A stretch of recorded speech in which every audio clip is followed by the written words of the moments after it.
ನಮಸ್ಕಾರ. ರಿವ್ಯೂ ಚಾನಲ್ಗೆ ಸ್ವಾಗತ. ನಾನು ಸೌಖ್ಯ ಗಾಂವ್ಕರ್.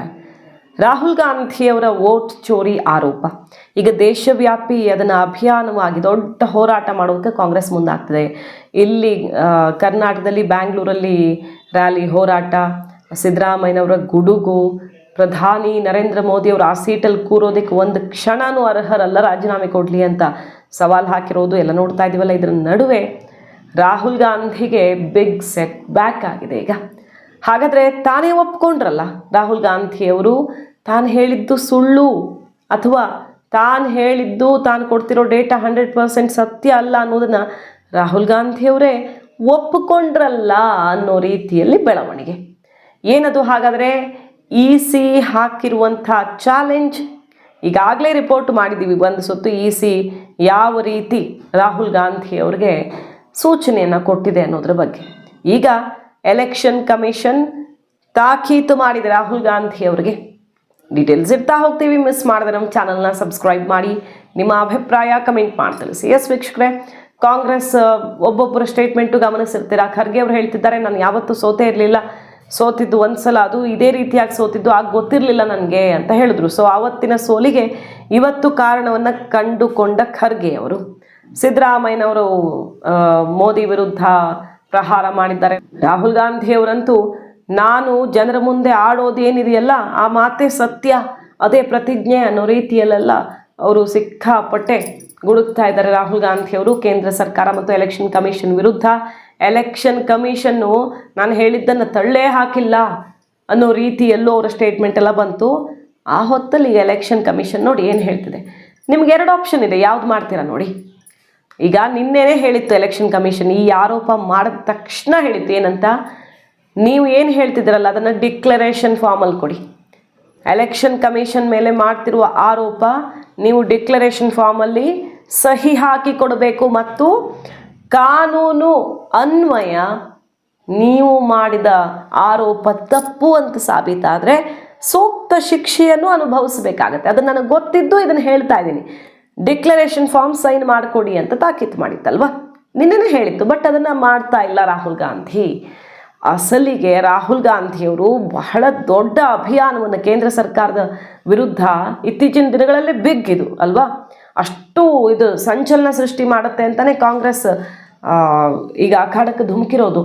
ಅಂಥದ್ದೊಂದು ಅಸ್ತ್ರಕ್ಕೆ EC ಸವಾಲು ಹಾಕಿರೋದು. ಡಿಕ್ಲರೇಷನ್ ಕೊಡಿ, ಸಹಿ ಹಾಕ್ಕೊಡಿ, ನೀವು ಹೇಳಿದ್ದು ಸತ್ಯ ಅನ್ನೋದೇ. ಆದರೆ ಈಗ ಅವ್ರ ಮಾತಿನ ಮೇಲೆ, ಅವ್ರ ಡೇಟಾ ಮೇಲೆ ನಂಬಿಕೆ ಇದೆ ಅಂದಮೇಲೆ EC ಹಾಕಿದ ಚಾಲೆಂಜನ್ನು ಅಕ್ಸೆಪ್ಟ್ ಮಾಡಿ. ಅದು ಬರೀ ಚಾಲೆಂಜ್ ಅಲ್ಲ, EC ಪ್ರೊಸೀಡಿಂಗ್ ಶುರು ಮಾಡಬೇಕು. ಎಲೆಕ್ಟರ್ಸ್ ಯಾರ್ಯಾರು ಈ ರೀತಿ ಗೋಲ್ಮಾಲ್ ಆಗಿರೋದು ಆ ಡೀಟೇಲ್ಸ್ ಕೊಡಿ, ನಮಗೆ ಪಕ್ಕಾ ಡೀಟೇಲ್ಸು, ಪ್ರೊಸೀಡಿಂಗ್ ಶುರು ಮಾಡ್ತೀವಿ ನಾವು. ಮತ್ತು ನೀವು ಹೇಳಿದ್ದಕ್ಕೆ ಬದ್ಧರಾಗಿರ್ಬೇಕಲ್ಲ. ನಿಮ್ಮ ಹೇಳಿಕೆ ಏನು ಮತ್ತು ಅದು ತಪ್ಪಾದರೆ ಏನು ಶಿಕ್ಷೆ, ಯಾವುದ್ರ ಅಡಿಯಲ್ಲಿ, BNS ಯಾವ ಸೆಕ್ಷನ್ ಅಡಿಯಲ್ಲಿ, ಅದಷ್ಟು ಕೂಡ ನಿಮಗೆ ಗೊತ್ತಿರಬೇಕು. ಡಿಕ್ಲರೇಷನ್ ಸೈನ್ ಮಾಡ್ತೀರಾ ಇಲ್ವಾ ಅಂತ ಕೇಳಿತ್ತು, ಮಾಡಿಲ್ಲ ರಾಹುಲ್ ಗಾಂಧಿ ಅವರು. ಯಾಕೆ? ಅವ್ರು ಹೇಳ್ತಿರೋದೇನು, ನಾನು ಒಬ್ಬ ಜನರ ಮಧ್ಯೆ ಇರುವಂಥ ನಾಯಕನಾಗಿ ನಾನು ಜನರ ಮುಂದೆ ಆಡೋದು ಅದೇ ಪ್ರತಿಜ್ಞೆ, ಇನ್ನೇನು ಓತು ಡಿಕ್ಲರೇಷನ್ ಅನ್ನೋ ರೀತಿಯಲ್ಲಿ ಅವ್ರು ಸೆಟ್ ಹೊಡೆದಿದ್ದಾರೆ. ಆದರೆ ಲೀಗಲಿ ಎಲೆಕ್ಷನ್ ಕಮಿಷನ್ ಬಹಳ ಕಾನ್ಫಿಡೆನ್ಸಿಂದ ಈ ಚಾಲೆಂಜ್ ಹಾಕಿದೆ. ನೀವು ಹೇಳಿದ ತಪ್ಪಲ್ಲ ಅಂದಮೇಲೆ ಯಾಕೆ ಮಾಡಿಕೊಡ್ತಿಲ್ಲ? ಅದರ ಅರ್ಥ ನೀವು ಸುಳ್ಳು ಹೇಳ್ತಿದ್ದೀರಿ, ನೀವು ಕೊಡ್ತಿರೋ ಡೇಟಾ ಮೇಲೆ ನಿಮ್ಗೆ ನಂಬಿಕೆ ಇಲ್ಲ ಅಂತ ಅರ್ಥ. ದೇಶದ ಕ್ಷಮೆ ಕೇಳ್ತಿರೋ ಇಲ್ಲ ಡಿಕ್ಲರೇಷನ್ ಕೊಡ್ತಿರೋ ಅನ್ನುವಂಥ 2 ಆಪ್ಷನ್ಗಳನ್ನು ರಾಹುಲ್ ಗಾಂಧಿಯವರ ಎದುರು ಎಲೆಕ್ಷನ್ ಕಮಿಷನ್ ಇಟ್ಟಿರೋದು ಇವತ್ತು. ನಿನ್ನೆ ಹೇಳಿತ್ತು ಕೊಡಿ ಅಂತ, ಕೊಟ್ಟಿಲ್ಲ.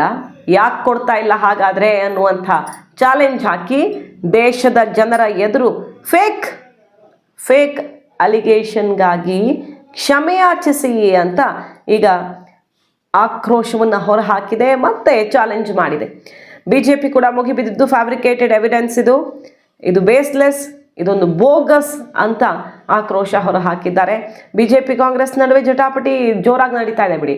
ಲಕ್ಷಗಟ್ಟಲೆ ಮತಚೋರಿ ಅಂತ ಹೇಳಿದ್ದಾರೆ ಅವರು. ಕರ್ನಾಟಕದ ಸೆಂಟ್ರಲ್ ಲೋಕಸಭಾ ಕ್ಷೇತ್ರದ ವ್ಯಾಪ್ತಿಯಲ್ಲಿ ಅವರು ಏನೇನು ಆಗಿದೆ, ಮಿಸ್ಸಿಂಗು, ಇಲ್ಲ ಆ್ಯಡ್ ಮಾಡೋದು, ಇಲ್ಲ ತೆಗೆದಿರೋದು, ಇಲ್ಲ ಅಲ್ಲಿ ಇಲ್ಲಿ 2 ಕಡೆ ಇರುವಂಥವ್ರು, ಈ ರೀತಿ 5 ವಿಧಾನಗಳಲ್ಲಿ ಮತಚೋರಿ ಆಗಿದೆ ಅಂತ ಡೀಟೇಲ್ಸ್ ಕೊಡ್ತಾ ಹೋಗ್ತಾರೆ. ಮಹಾರಾಷ್ಟ್ರದೆಲ್ಲ ಹೇಳ್ತಾ ಹೋಗ್ತಾರೆ ಅವರು. EC ಹೇಳ್ತಿರೋದೇನು ಆರಂಭದಿಂದ, ಸರಿ ನಾವು ನಿಮ್ಮ ಕೈಗೆ ಅಂದರೆ ಕಾಂಗ್ರೆಸ್ ಸೇರಿದಂತೆ ಎಲ್ಲ ಪಕ್ಷಗಳಿಗೆ ಲಿಸ್ಟ್ ಕೊಟ್ಟಾಗ ನಿಮ್ದು ಯಾಕೆ ಆಬ್ಜೆಕ್ಷನ್ ಇರಲಿಲ್ಲ? ಈಗ ತಾನೇ, ಈಗ ಎಲೆಕ್ಷನ್ ದಿನ ಏನು ಸೇರ್ಸೋಕ್ಕಾಗಲ್ವಲ್ಲ, ಸೇರಿಸಿದ್ರು ಬಿಟ್ಟಿದ್ರು. ಮೊದಲೇ ಆ ಪಟ್ಟಿಯನ್ನು, ನಾವು ಮತದಾರರ ಪಟ್ಟಿಯನ್ನು ಎಲ್ಲ ನೋಂದಾಯಿಸಲ್ಪಟ್ಟ ರಾಜಕೀಯ ಪಕ್ಷಗಳಿಗೆ ಕೊಡ್ತೀವಿ. ಆಗ ಯಾಕೆ ನೀವು ಆಬ್ಜೆಕ್ಷನ್ ಎತ್ತಲಿಲ್ಲ? ಈಗ ಯಾಕೆ ಎತ್ತುತ್ತಿದ್ದೀರಿ? ಮತ್ತು ನೀವು ಹೇಳಿದ್ದಕ್ಕೆ ಡಿಕ್ಲರೇಷನ್ ಕೊಡಿ ಅಂತ ಕೇಳಿತ್ತು. ಸೊ ಈಗ ಕೊಡ್ತಾ ಇಲ್ಲ ಅಂದರೆ ಅರ್ಥ ನೀವು ಮಾಡ್ತಿರೋದು ನಿಮಗೆ ನಂಬಿಕೆ ಇಲ್ಲ ಅಂತ ಈಗ ಸೆಡ್ ಹೊಡೆದಿದೆ. ಅದರ ಜೊತೆ ನೋಡಿ, ಈಗ BJP ಅವರು ಹಿಂದೆ BJPಗರು ಸೆಷನ್ನಲ್ಲಿ ಆಡಿದ್ದಂಥ ಮಾತುಗಳು, ನಿಶಿಕಾಂತ್ ದುಬೆ ಆಡಿದ್ದ ಮಾತು ಈಗ ಸಿಕ್ಕಾಪಟ್ಟೆ ವೈರಲ್ ಆಗ್ತಿದೆ. MS Gill retired CEC, chief election commissioner, Congress ಸೇರಿ ಆಮೇಲೆ ಮಿನಿಸ್ಟರ್ ಆಗ್ತಾರೆ, ಸ್ಪೋರ್ಟ್ಸ್ ಮಿನಿಸ್ಟರ್ ಆಗ್ತಾರೆ ರಾಜ್ಯಸಭೆಯ ಮೂಲಕ.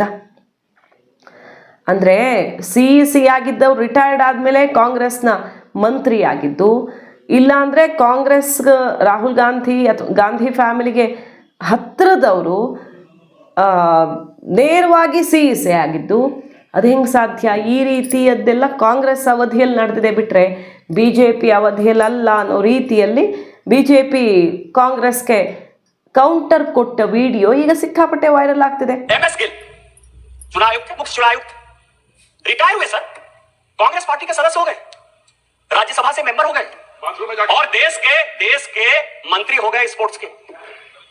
नवीन चावला सर, नवीन चावला, अब उनको मैं श्रद्धांजलि देता हूं, अभी उनकी डेथ हुई, लेकिन पूरी दुनिया जानती है कि जो विदेशी लॉबी है, मदर टेरेसा पर बहुत अच्छा बुक लिखा उन्होंने सर, और जो वो लॉबी सोरेस के साथ जो लॉबी गांधी परिवार को मदद करती है और जो इसके टुकड़े टुकड़े करना चाहती है, उस लॉबी के सबसे बड़े समर्थक थे।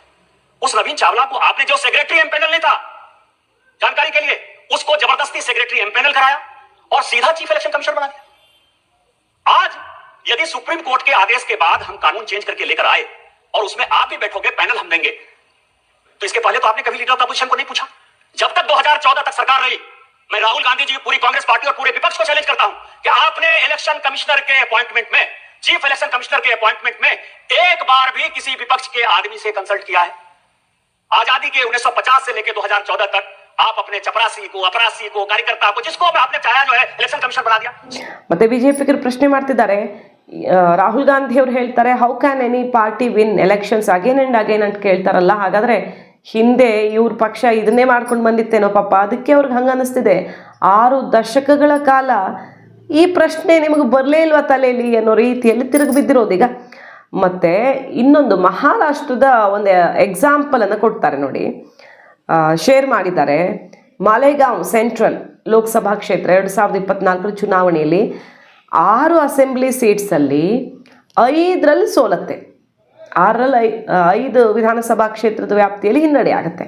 ಒಂದೇ ಕ್ಷೇತ್ರ ಉಳ್ಕೊಂಡಿರುತ್ತಲ್ಲ, ಆ ಒಂದರಲ್ಲೇ 1,93,000 ಓಟಲ್ಲಿ ಲೀಡ್ ತೊಗೊಂಡ್ಬಿಡತ್ತೆ. ಆ ಮೂಲಕ 5 ವಿಧಾನಸಭಾ ಕ್ಷೇತ್ರಗಳಲ್ಲಿ ಸೋತರೂ ಕೂಡ ಆ ಲೋಕಸಭೆ ಕಾಂಗ್ರೆಸ್ ತೆಕ್ಕೆಗೆ ಬೀಳುತ್ತೆ. ಹಾಗಾದರೆ ಇದು ಹೆಂಗೆ ಸಾಧ್ಯ? ಇದು ಗೋಲ್ಮಾಲ ಅಥವಾ ಮತಚೋರಿನ, ಫೇಕ್ ವೋಟರ್ಸ, ಮ್ಯಾನಿಪ್ಯುಲೇಷನ್ನ, ಏನು ರಾಹುಲ್ ಗಾಂಧಿ ಅವರೇ ಇದು ಆನ್ಸರ್ ಮಾಡಿ ಅಂತ BJP ಕೂಡ ಕೌಂಟರ್ ಅಟ್ಯಾಕ್ ಮಾಡ್ತಿದೆ. ಅಂದರೆ BJP ಫಾಲೋವರ್ಸ್ ಎಲ್ಲ ಕಾಂಗ್ರೆಸ್ಗೆ ಸವಾಲು ಹಾಕ್ತಿದ್ದಾರೆ.